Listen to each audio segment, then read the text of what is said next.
સોમનાથનો ઇતિહાસ જગ પ્રસિદ્ધ છે. સ્કંદ પુરાણના પ્રભાસ ખંડમાં રાવણનો સોમનાથમાં આવ્યાનો ઉલ્લેખ છે.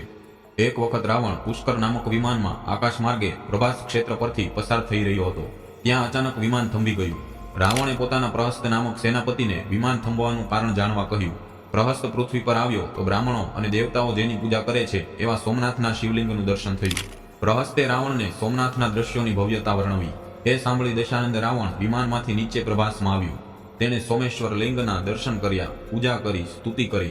એટલું જ નહીં પણ સ્કંદ પુરાણ મુજબ રાવણે સોમનાથ નજીક રાવણેશ્વર શિવલિંગની સ્થાપના પણ કરી હતી. રાવણે પ્રભાસમાં 15 દિવસ જાગરણ અને ઉપવાસ સહિત ગીત અને વાદ્યો દ્વારા શિવની મહા ઉપાસના કરી હતી. કહેવાય છે રાવણે સોમતીર્થમાં શિવને નિરાકાર સ્વરૂપે પ્રસન્ન પણ કર્યા હતા. એક દંતકથા તો એવી પણ છે કે રાવણે સોમનાથનું ચાંદી જડિત મંદિર પણ બંધાવ્યું હતું.